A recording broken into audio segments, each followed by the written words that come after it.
ಸ್ವಾಗತ. ನೋಡಿ, ಈಗ ಮತ ಎಣಿಕೆ ಕಾರ್ಯ ಹೇಗೆ ನಡೆಯುತ್ತೆ ಅನ್ನೋದು ಕೂಡ ಬಹಳ ಇಂಪಾರ್ಟೆಂಟ್ ಆಗುತ್ತೆ. ಸಾಕಷ್ಟು ಜನರಿಗೆ ಮಾಹಿತಿ ಇರೋದಿಲ್ಲ. ಬಟ್ ಈಗ ಈ ಮತ ಎಣಿಕೆ ಅನ್ನುವಂಥದ್ದು ಯಾವ ವಿಧಾನಗಳಲ್ಲಿ ನಡೆಯುತ್ತೆ, ಆ ಪ್ರಕ್ರಿಯೆ ಹೇಗಿರುತ್ತೆ, ಮೊದಲು ಯಾವ ಮತಗಳನ್ನು ಕೌಂಟು ಮಾಡಲಾಗುತ್ತೆ, ಈ EVM ಮಷಿನ್ಗಳು ಯಾವಾಗಿಂದ ಶುರುವಾಗಿದ್ದು, ಮೊದಲೆಲ್ಲವೂ ಕೂಡ ಬ್ಯಾಲೆಟ್ ಪೇಪರ್ ಮೂಲಕ ನಡೀತಾ ಇತ್ತು.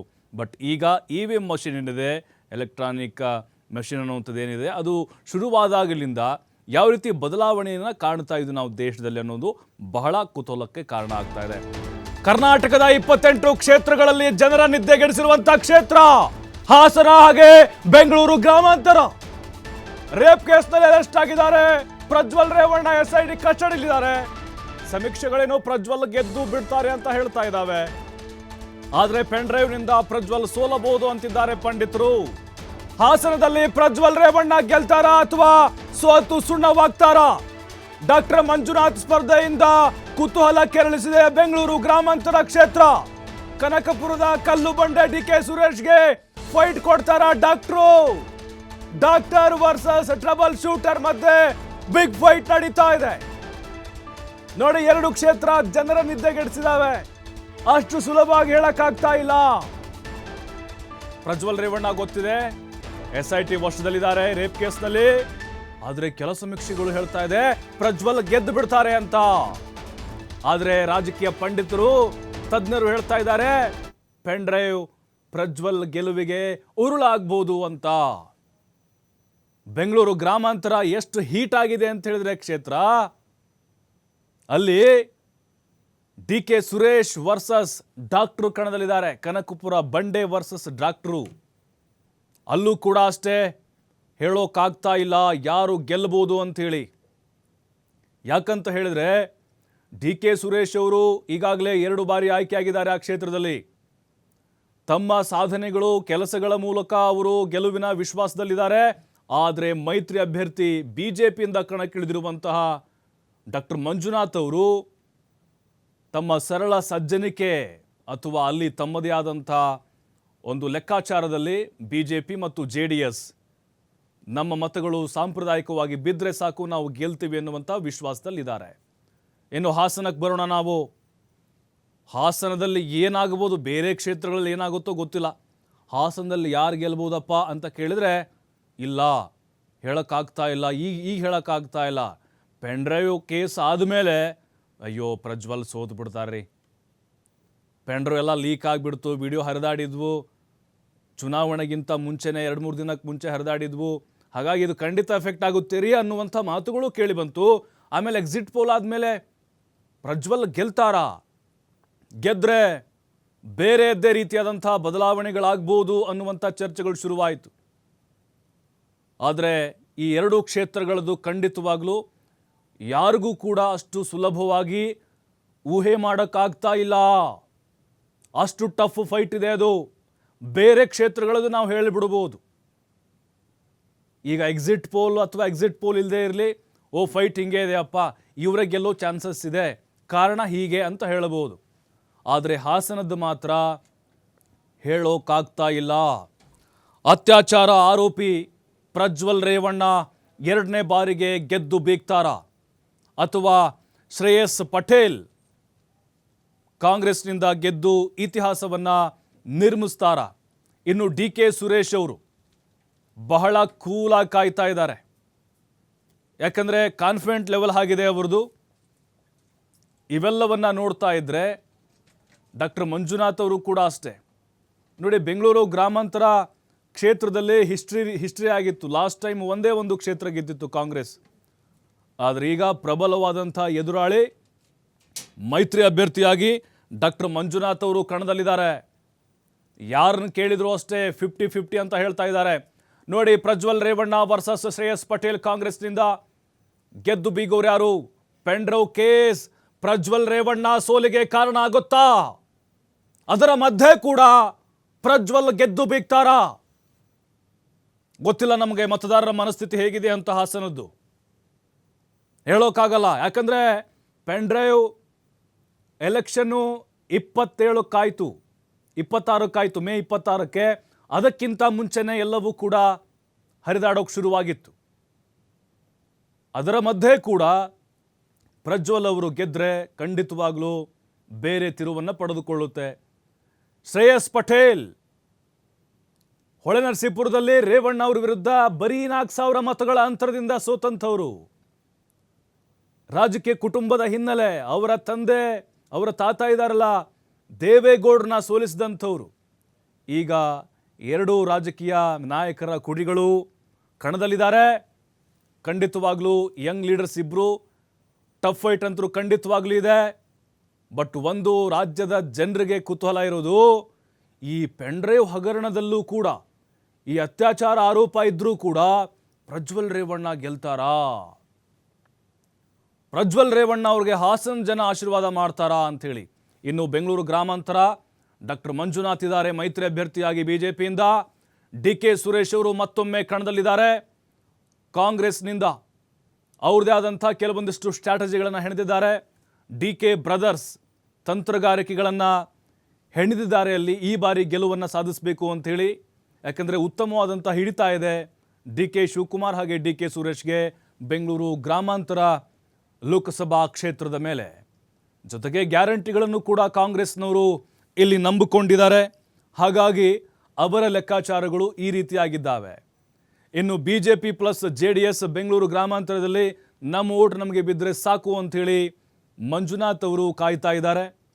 ಆದರೆ ಅಲ್ಲಿ ಕೆಲವೊಂದಿಷ್ಟು ಸಣ್ಣ ಪುಟ್ಟ ಅಸಮಾಧಾನಗಳು ಕೂಡ ಇಲ್ಲಿ ಮೈನಸ್ ಆಗ್ಬೋದು ಅನ್ನುವಂಥ ಲೆಕ್ಕಾಚಾರ ಹಾಕ್ತಾ ಇದ್ದಾರೆ. ಬಟ್ ಅಂತಿಮವಾಗಿ ಹೇಳೋಕ್ಕಾಗೋದಿಲ್ಲ. 50-50 ಅಂತ ಜನ ಮಾತನಾಡ್ಕೊಳ್ತಾ ಇದ್ದಾರೆ ಬೆಂಗಳೂರು ಗ್ರಾಮಾಂತರ ಕ್ಷೇತ್ರದಲ್ಲಿ. ಬಟ್ ಇಡೀ ರಾಜ್ಯವೇ ಎದುರು ನೋಡ್ತಾ ಇರೋದು ಹಾಸನ.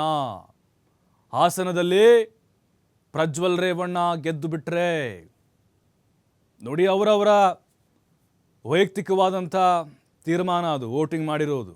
ಅದನ್ನು ನಾವು ಪ್ರಶ್ನೆ ಮಾಡೋಕ್ಕಾಗೋದಿಲ್ಲ. ಯಾರು ಗೆಲ್ತಾರೋ ಅವರು ಗೆಲುವಿನ ಮಾಲೆಯನ್ನು ಹಾಕ್ಕೊಳ್ತಾರೆ ಅಷ್ಟೇ. ಬಟ್ ಇಲ್ಲಿ ಬೆಂಗಳೂರು ಗ್ರಾಮಾಂತರದಲ್ಲೂ ಕೂಡ ಈ ಬಾರಿ ಟಫ್ ಫೈಟ್ ಅಂತೂ ಖಂಡಿತವಾಗ್ಲೂ ಇದೆ. ಯಾಕಂತ ಹೇಳಿದ್ರೆ ಡೇ 1ಇಂದ ನಾವು ನೋಡ್ತಾ ಇದ್ದೀವಿ ಬೆಂಗಳೂರು ಗ್ರಾಮಾಂತರದಲ್ಲಿ ಅಭ್ಯರ್ಥಿ ಘೋಷಣೆ ಆದಾಗಲಿಂದಲೂ ಕೂಡ ಆ ಕ್ಷೇತ್ರದಲ್ಲಿ ಕೂಡ ಮತದಾರರು ಮಾತನಾಡಿಸಿದಾಗ 50-50 ಅಂತ ಹೇಳ್ತಾ ಇದ್ದಾರೆ. ಬಟ್ ಅಂತಿಮವಾಗಿ ನಮಗೆ 10-11 ಗಂಟೆ ಗೊತ್ತಾಗುತ್ತೆ. ಆ ವೋಟ್ಗಳ ರೌಂಡ್ಗಳ ಮೇಲೆ ಗೊತ್ತಾಗುತ್ತೆ ನಮಗೆ ಎಷ್ಟೆಷ್ಟು ವೋಟು ಡಿಫ್ರೆನ್ಸ್ ಆಗಿದೆ ಅಂಥೇಳಿ. 5,000-10,000 ಸಾವಿರ ಏನಾದರೂ ಡಿಫ್ರೆನ್ಸ್ ಬಂತು ಅಂತ ಹೇಳಿದರೆ ಆರಂಭದಲ್ಲಿ ಅಲ್ಲಿ ಯಾರು ಮುನ್ನಡೆ ಇರ್ತಾರೋ ಖಂಡಿತವಾಗ್ಲೂ ಬಹುತೇಕವಾಗಿ ಜಯಗೊಳಿಸುವುದು ಅವರೇ ಆಗಿರ್ತಾರೆ. ಇಲ್ಲ 1,000-2,000 ಏನೋ ಮುನ್ನಡೆ ಇದ್ದಾರೆ ಅವ್ರಿಗಿಂತ ಅಂತ ಹೇಳಿದರೆ ಅದು ಟಫ್ ಫೈಟ್ ಆಗ್ತಾನೇ ಹೋಗ್ತಾ ಇರುತ್ತೆ ಕೊನೆ ರೌಂಡ್ವರೆಗೂ. ಬಟ್ ಹೇಳೋಕ್ಕಾಗಲ್ಲ 8 ವಿಧಾನಸಭಾ ಕ್ಷೇತ್ರಗಳ ಪೈಕಿ ಯಾವ್ಯಾವ ವಿಧಾನಸಭಾ ಕ್ಷೇತ್ರದಲ್ಲಿ ಯಾರ್ಯಾರಿಗೆ ಇಲ್ಲಿ ಹೈಯೆಸ್ಟ್ ವೋಟ್ಗಳನ್ನು ಕೊಡ್ಬೋದು ಅಂಥೇಳಿ. ಬಟ್ ಎಲ್ಲ ಲೋಕಸಭಾ ಕ್ಷೇತ್ರಗಳು ಈ ಬಾರಿ ಅಷ್ಟೇ ಕದನ ಕುತೂಹಲಕ್ಕೆ ಕಾರಣ ಆಗಿದ್ದಾವೆ. ಈಗ 28 ಲೋಕಸಭಾ ಕ್ಷೇತ್ರದಲ್ಲೂ ಕೂಡ ಮತ ಎಣಿಕೆ ಕಾರ್ಯ ಶುರುವಾಗುತ್ತೆ. 8 ಗಂಟೆಯಿಂದ ಮೊದಲು ಅಂಚೆ ಮತ ಎಣಿಕೆ ಶುರುವಾಗುತ್ತೆ. ಖಂಡಿತವಾಗಲೂ ಈಗ ಇರೋದು ಸದ್ಯ ಟ್ರೆಂಡ್ನಲ್ಲಿರೋದು 2 ಕ್ಷೇತ್ರ, ಒಂದು ಬೆಂಗಳೂರು ಗ್ರಾಮಾಂತರ ಜೊತೆಗೆ ಹಾಸನ ಲೋಕಸಭಾ ಕ್ಷೇತ್ರ. ಹಾಸನದ ಜನ ಯಾರಿಗೆ ಜೈ ಎಂದಿದ್ದಾರೆ? SIT ಕಸ್ಟಡಿಯಲ್ಲಿರುವಂಥ ಪ್ರಜ್ವಲ್ ರೇವಣ್ಣಗೋ ಅಥವಾ ಶ್ರೇಯಸ್ ಪಟೇಲ್ಗೋ?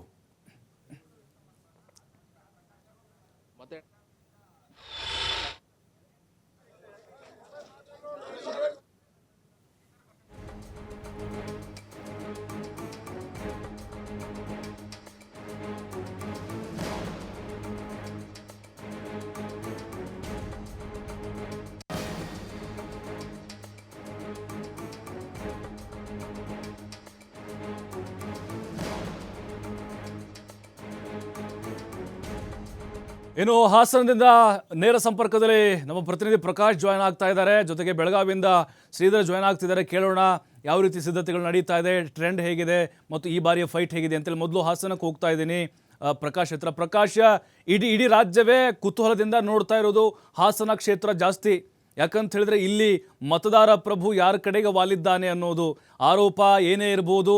ಆದರೆ ಅಂತಿಮವಾಗಿ ಪ್ರಜ್ವಲ್ ಏನಾದರೂ ಗೆಲ್ತಾರಾ ಅಂಥೇಳಿ ಎಲ್ಲರೂ ಅದನ್ನೇ ಈಗ ಪ್ರಶ್ನೆ ಮಾಡ್ತಾ ಇದ್ದಾರೆ. ಸದ್ಯಕ್ಕೆ ಹೇಗಿದೆ ಫೈಟ್ ಚಿತ್ರಣ, ಪೆನ್ ಡ್ರೈವ್ ಪ್ರಕರಣ ಆದಮೇಲೆ ಅದರ ಜೊತೆಗೆ ಸಿದ್ಧತೆಗಳು ಹೇಗೆ ನಡೀತಾ ಇದೆ ಎಣಿಕೆ ಒಂದು ಪ್ರಕ್ರಿಯೆಗೆ?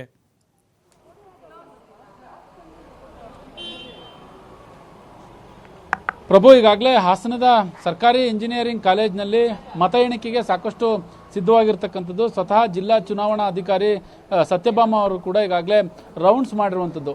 ಜೊತೆಗೆ ಸಾಕಷ್ಟು ಪೊಲೀಸರ ನಿಯೋಜನೆ ಕೂಡ ಈಗಾಗಲೇ ಮಾಡಿರುವಂಥದ್ದು. CCTVಯ ಕಣ್ಗಾವಲಿನಲ್ಲಿ ಮತ ಎಣಿಕೆ ಮಾಡಲು ಸಾಕಷ್ಟು ಸಿದ್ಧತೆಯನ್ನು ಕೂಡ ಮಾಡಿಕೊಳ್ಳಲಾಗ್ತಾ ಇದೆ. ಇದು ಚುನಾವಣಾ ಆಯೋಗದಿಂದ ಮಾಡಿರುವಂತಹ ಒಂದು ಸಿದ್ಧತೆ, ಸಕಲ ಸಿದ್ಧತೆ. ಯಾಕಂತಂದರೆ ಬಿಗಿ ಭದ್ರತೆಯೊಂದಿಗೆ ಈ ಬಾರಿ ಸಾಕಷ್ಟು ತೀವ್ರ ಕುತೂಹಲವನ್ನು ಕೂಡ ಮೂಡಿಸಿರುವಂತಹ ಹಾಸನ ಲೋಕಸಭಾ ಕ್ಷೇತ್ರ ಈ ಬಾರಿ ರಾಜ್ಯ ಅಲ್ಲದೆ ದೇಶವೇ ಕೂಡ ತಿರುಗಿ ನೋಡುವಂತಹ ಕ್ಷೇತ್ರ ಇದಾಗಿರ್ತಕ್ಕಂಥದ್ದು. ಒಂದು ಏನಂತ ಅಂದರೆ, ಒಂದು ಮಾಜಿ ಪ್ರಧಾನಿ HD ದೇವೇಗೌಡರ ಕುಟುಂಬದವರು ಸ್ಪರ್ಧೆ ಮಾಡಿರುವಂಥದ್ದು.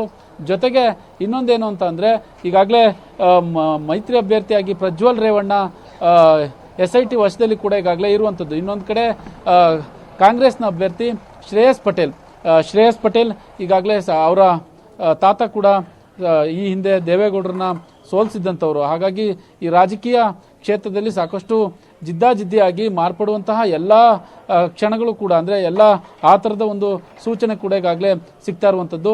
ಈ 50-50 ಅನುಪಾತದಲ್ಲಿ ಇಬ್ಬರಲ್ಲಿ ಯಾರು ಬೇಕಾದರೂ ಗೆಲ್ಬೋದು. ಒಂದು ಕಡೆ ಪ್ರಜ್ವಲ್ ರೇವಣ್ಣ ಬೇಕಾದರೂ ಗೆಲ್ಬೋದು, ಇನ್ನೊಂದು ಕಡೆ ಶ್ರೇಯಸ್ ಪಟೇಲ್ ಬೇಕಾದರೂ ಗೆಲ್ಬೋದು ಅನ್ನುವ ಪರಿಸ್ಥಿತಿಯ ಆ ಥರದ ಒಂದು ವಾತಾವರಣ ಕೂಡ ಈಗಾಗಲೇ ನಿರ್ಮಾಣವಾಗುತ್ತೆ.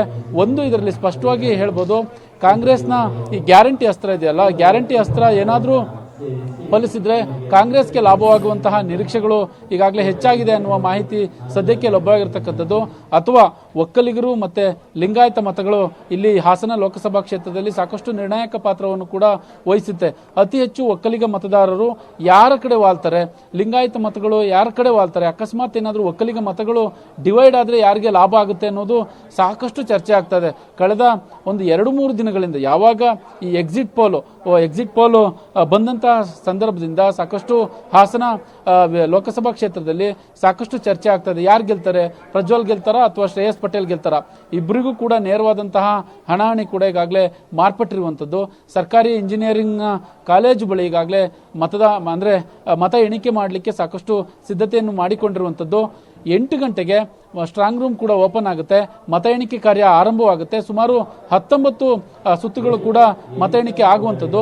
13 ಲಕ್ಷ ಮತಗಳು ಈಗಾಗಲೇ ಚಲಾವಣೆಯಾಗಿರ್ತಕ್ಕಂಥದ್ದು ಹಾಸನ ಜಿಲ್ಲೆಯಲ್ಲಿ. ಹಾಗಾಗಿ ತೀವ್ರ ಕುತೂಹಲವನ್ನು ಕೂಡ ಹಾಸನ ಲೋಕಸಭಾ ಕ್ಷೇತ್ರ ಸಾಕಷ್ಟು ದೊಡ್ಡ ಮಟ್ಟದಲ್ಲಿ ರಾಜ್ಯವೇ ಒಂದು ಕಡೆ ನೋಡ್ತಾ ಇದೆ, ಇನ್ನೊಂದು ಕಡೆ ದೇಶವೂ ಕೂಡ ಹಾಸನ ಲೋಕಸಭಾ ಕ್ಷೇತ್ರವನ್ನು ಕೂಡ ತನ್ನತ್ತ ಸೆಳಿತಾ ಇರುವಂಥದ್ದು. ಒಟ್ಟಾರೆ ಇಲ್ಲಿ ಯಾರು ಗೆಲ್ತಾರೆ ಅನ್ನೋದನ್ನ ನಿಖರವಾಗಿ ಹೇಳೋಕ್ಕಾಗೋದಿಲ್ಲ. 8 ಗಂಟೆಗೆ ಮತ ಎಣಿಕೆ ಕಾರ್ಯ ಆರಂಭವಾಗುತ್ತೆ. ಯಾರು ಬೇಕಾದ್ರೂ ಗೆಲ್ಬೋದು ಪ್ರಭು, ಯಾಕಂತಂದ್ರೆ ಸಾಕಷ್ಟು ಇಲ್ಲಿ ರಾಜಕೀಯವಾಗಿ ಒಂದು ಥ್ಯಾಂಕ್ ಯು ಪ್ರಕಾಶ್, ತಮ್ಮೆಲ್ಲ ಮಾಹಿತಿಗಾಗಿ.